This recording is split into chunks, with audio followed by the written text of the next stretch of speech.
Just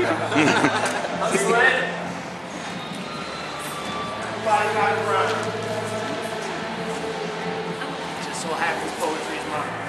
Oh, that's free right there. Y'all can keep that. That's throwaway poetry. I don't even use that. Sorry. She sits there, alone, among so many familiar faces yet unknown, wondering why places like this always seem to be so cold, even in the summertime. She used to wonder why young girls would hide in the winter, but now she knows for sure. And it's not for the sake of keeping warm, but for keeping what you were born to lose, once you've lost it. Still here in this office, she is cold. And not for the lack of body heat. There aren't many empty seats, but she sees mirrors, reflecting broken parts of broken hearts that resemble hers. Slender curves, petite waist, unique face. She sees fate as a course too difficult to navigate at this stage in life. She is just a teen, still too young to understand what raising a child means. So on the surface she smiles, but underneath she screams bloody murder. Like her heart, like her body was a crime scene. Her heart, her dreams, the victim.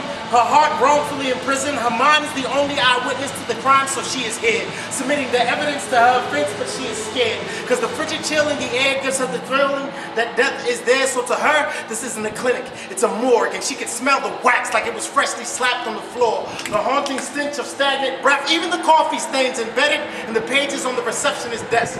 Funny how your senses are heightened when you are frightened beyond the point of words. Just nerves shouting verbs into organs, to the organ and the dirge can be heard playing the soundtrack to your life. And it sounds like hell petitioning heaven for a second chance.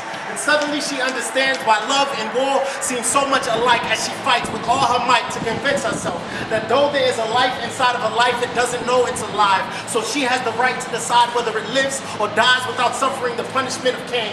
She is trapped between a number and a name, a statistic and an extension of her being. But being in this place where mistakes erase mistakes, mirrors are replaced by empty space, and the semi-gloss walls crawl closer with each name called off the list.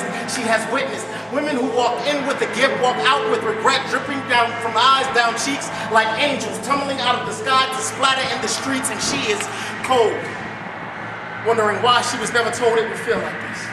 Like she was rich and impoverished at the same time, like God made a deposit.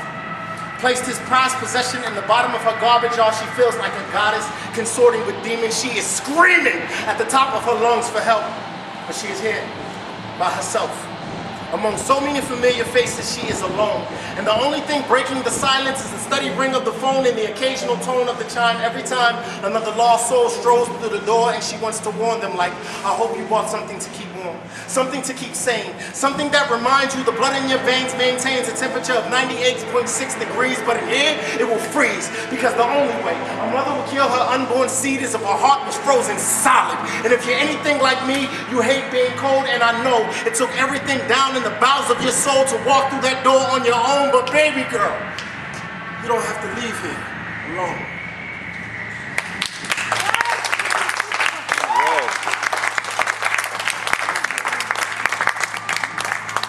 All right. Okay. Something a little more mellow. I was born May 22nd, 1978. She would say 2 a.m. Tuesday, second floor, Cooper Hospital, Camden, New Jersey. A black boy, born blue from the womb of a white woman 2 months too soon. She would say I was beautiful.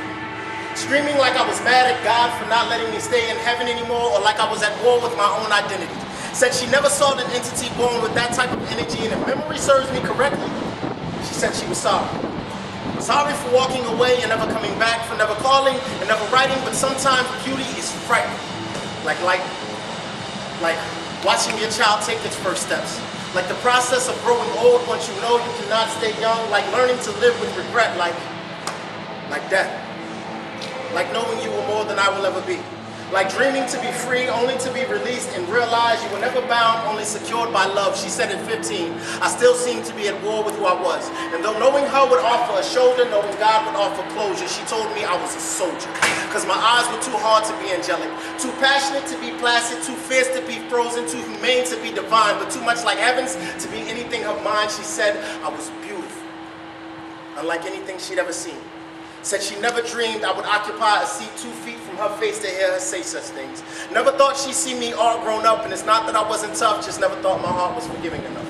Never thought the little boy she met in San Antonio would grow to be a man with wife and kids of his own. She called them clones. Kissed their foreheads and smiled as if her memories brought her blue baby boy back home. Voice wrapped in bafflement, tone of distance, sound of pounding heart, resounding rhythm in line with thoughts converting to words. She spoke as if her nerves had been electrified, and her eyes fashioned tears to clear the flames away from her burning heart. They are beautiful, she said. Falling back to May 22nd, 1978, 2 a.m. Tuesday, 2nd floor, Cooper Hospital, Camden, New Jersey. But this time, she would not say she was sorry. Sorry for walking away and never coming back, for never calling and never writing, but still she would not stay, because sometimes beauty is frightening, like lightning, like watching your mother take her final steps, like growing old once you know you cannot stay young, like trying to make amends for all the things you regret, like death.